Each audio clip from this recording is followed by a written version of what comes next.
The apartment was silent in a way that felt unnatural, not peaceful, not calm, heavy. The curtains were drawn tight over the only window, but a thin blade of light still cut through the fabric. Dust floated through it, slow and lazy, like it had nowhere else to go. Elias stood there, watching it, holding his breath, without realizing he was doing it. 5 years, that's how long he'd lived in this place. Every day had followed the same pattern. Wake up, go to work, come home, sleep. Nothing ever changed, until tonight. The air felt wrong. Not cold, not warm.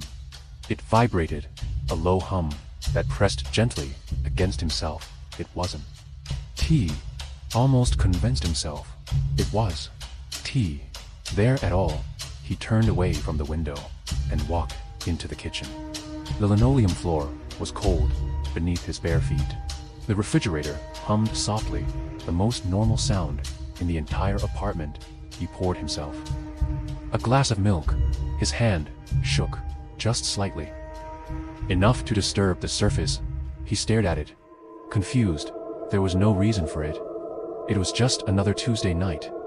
Then he heard it, scratching, slow, deliberate, like fingernails dragged across wood. Elias froze. The glass hovered halfway to his lips before he slowly lowered it back onto the counter. The sound stopped. His heart slammed against his chest. Old pipes.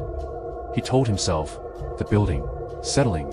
He'd lived here long enough to know every sound this place made. But this was different.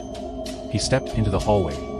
The spare room door stood at the end, closed, like it always was. He never used that room.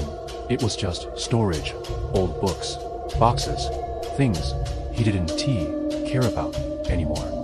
The scratching started again, louder right behind that door. A cold shiver ran down his spine. "Hello," he said. The word sounded wrong, coming out of his mouth. The scratching stopped. Silence. Then, a dull thump, like something heavy hitting the floor. Elias swallowed and stepped closer. His fingers closed around the doorknob. Cold metal. He turned it slowly. The door creaked open. Darkness poured out.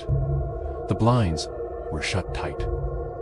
The air smelled old paper, dust, something sweet and metallic. He flipped the light switch. The bulb flickered, buzzed, then came a